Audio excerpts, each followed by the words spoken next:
What up, everybody? I'm back. This is day 3 of 10 for 10. I'm getting kind of tired of this, but I'm going to do it. I'm going to make it happen. I'm in my office again. Got my Ray Troll collection behind me. I took some notes for this one.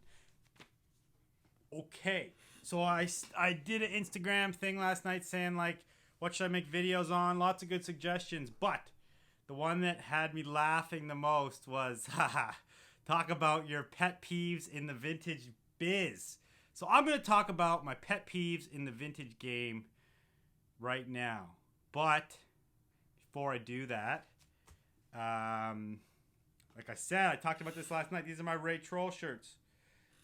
Sick fish artist, but I just got this in the mail today. This is something I've been looking for a while. The Pulp Fishin' Ray Troll, 1995. All right. Shout out Divine Vintage for hooking this up. I posted on my Instagram and I was asking if anyone had this and he came through on it. This one's super clean. It'll probably fit me, so that's dope. Stoked on it. That leads me into my first pet peeve. I post this shirt and I go to tag Divine Vintage, and there's like 100 Divine Vintages. I don't know which Divine Vintage it is. I don't remember. So I tag the wrong one. I go to tag it again. I tag the wrong one again.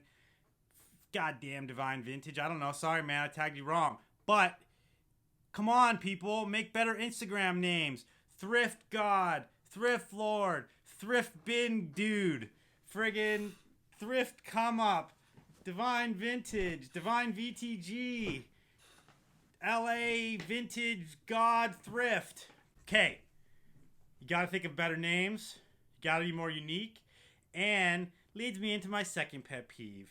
If you're gonna make a vintage Instagram name that is the same as everybody else's, we gotta see your face on there. You can't hide behind Instagram. Instagram isn't like the mask that lets you like do whatever you want and tax big prices so no one knows who you are. Eventually everyone's gonna know who you are. You can't hide behind that shit.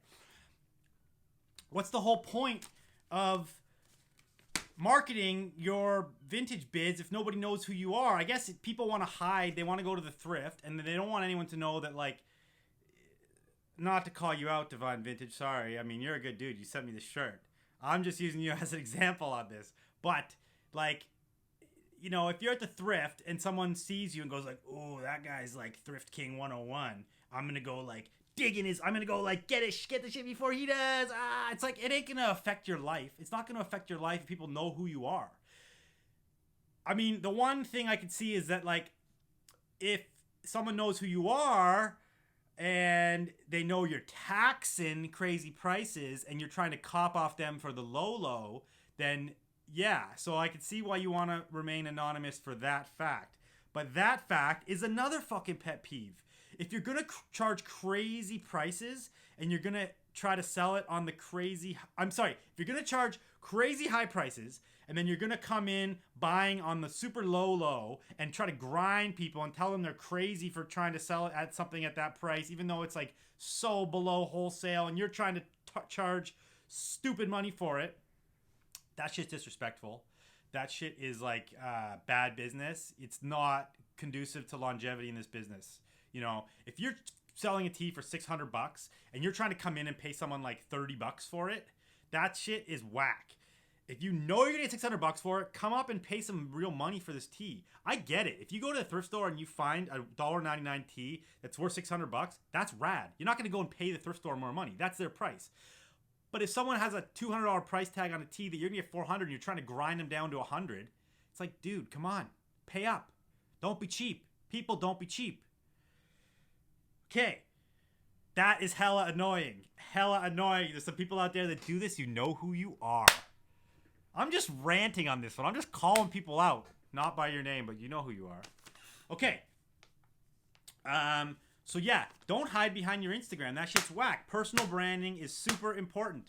If you want to big yourself up, you got to personal brand your vintage thrift thing. Okay? Whatever it is. You should be personally branding it. Don't hide behind your Instagram. People want to see you just as much as they want to see the t-shirts. If they're going to buy something from someone, they want to know who they're dealing with. They want to know, like, the face behind that. it creates personal relationships, seeing who they're dealing with. So don't hide behind your Instagram. Post yourself once in a blue moon. Plus, that way, when we're all walking around the Rose Bowl, it's like you come up to be like, oh, I'm dog 75 vintage from where. And I'm like, how am I supposed to know that? Because I've never seen your face before because you never posted it on Instagram. Jeez, gosh, people. Okay. So I've ranted about vintage Insta names. I've ranted about people who tax too much. Like, come on, that's crazy. Okay, so back on to taxing too much.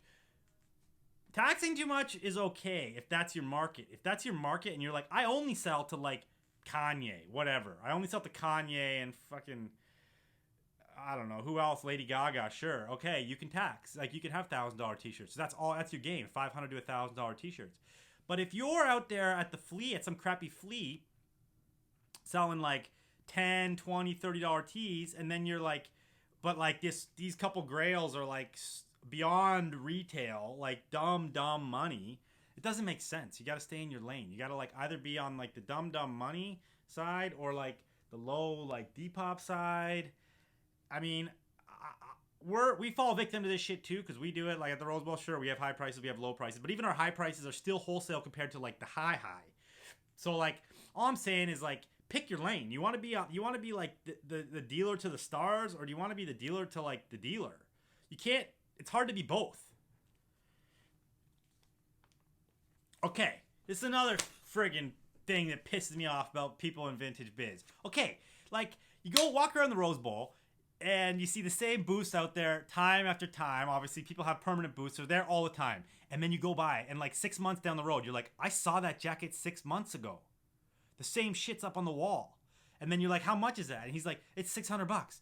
And then the next month, he's like, yeah, that's $600. The next month, he's like, that's $600. Dude, it's not worth $600. It's been there for 6 months. Nobody's buying it, man. Like, come down on your price. Like, are you attached to that? Like, is that jacket like your child? Like, do you need to keep? Does it make you feel good to like keep that jacket around? Like, are you a collector or are you a dealer? Like, pick what you're gonna be. Like, do you want to sell clothes, or do you want to like just have clothes and tell people high prices all the time that they're never gonna pay? That is bad business to me.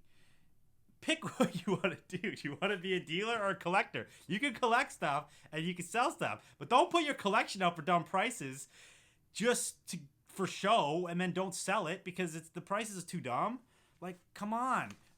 Pick it, flip it, repeat. PFR. Yeah, pick, flip, repeat. There you go. Shout out PFR. That's what you got to do in this business. Okay. This one sucks and it's super annoying. People that think eBay is the Bible of the vintage business. I don't want to swear, but screw eBay. eBay's whack. eBay, sure, I sell on eBay. eBay might make you some money, but eBay does not dictate the final end all prices. Sometimes we can get usually we get way more money not on eBay for certain things, and then certain things that I can't even sell on eBay, I'm selling for great money outside of eBay. So don't think that eBay is gonna like teach you everything you need to know about the vintage biz. It's whack. It's whack when you go around the flea or you go into a store and you go like, I can get that on eBay for whatever. We don't care that you can get that on eBay for whatever. It's stupid. Like, every person has their own market, and the market dictates what the price is. The price is what someone's willing to pay. That's it. So on eBay, someone's willing to pay a certain price. In a store in Wisconsin, someone's willing to pay a certain price. At the Rose Bowl, someone's willing to pay a certain price. That's it. You got to know your market. You got to know your lane, and don't quote eBay. Even if you're going to use eBay as like your Bible of pricing, don't talk about it. It makes you look whack. Sorry, period, done. Okay. I'm considered an old head now, which is crazy. I'm an old head. I'm almost 40. But I've been at the bowl since I was young. Since I was like in my 20s, like mid-20s, okay? But I always had a different mentality than most people. The old head mentality is whack. The old head mentality is whack. Bitching about people picking in the bins. Bitching about people hitting the rag houses. bitching about the new wave of streetwear and vintage and streetwear mixing and people making good money because they know what they're doing better than you old heads don't know what you're doing. That shit is whack. The old head mentality is whack. Move with the times or be a dinosaur and be extinct.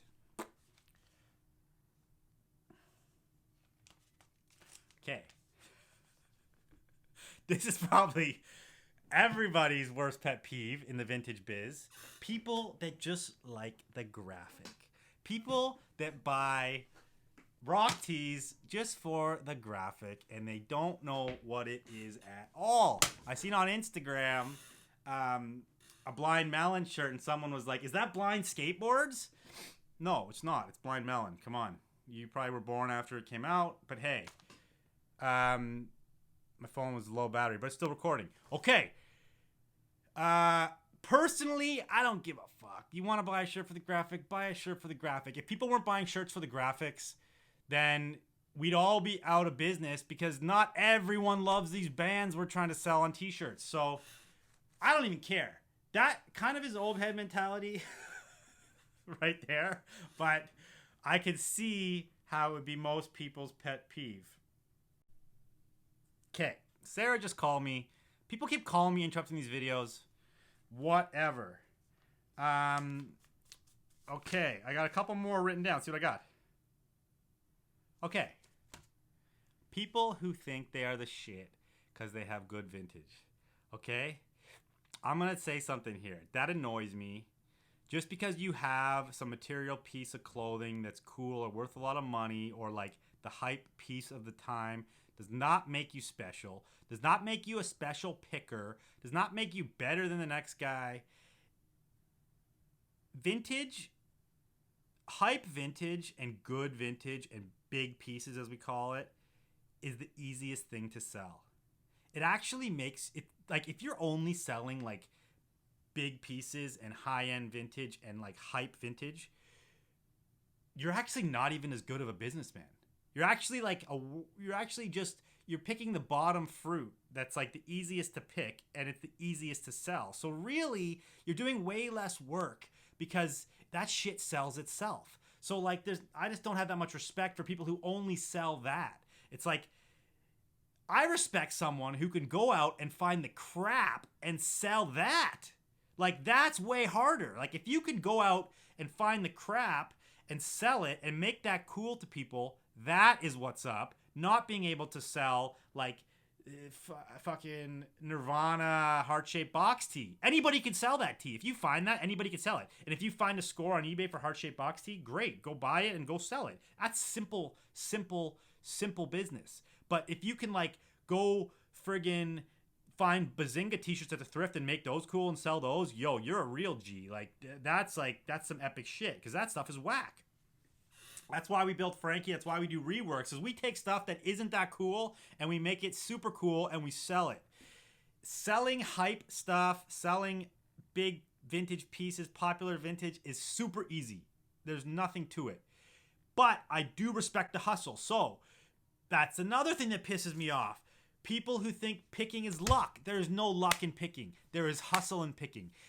Luck favors the bold. You gotta be hustling to find vintage. So people who are commenting, like people find shit and they get good stuff all the time. They're like, oh, you're so lucky. You're like the luckiest picker. Like, yo, you got a horseshoe up your ass. It's like, okay, I get it. It's like, yeah, sometimes luck. But if you're not grinding, if you're not putting yourself in the ring, if you're not like, shooting shots at goal, you can't score. Period.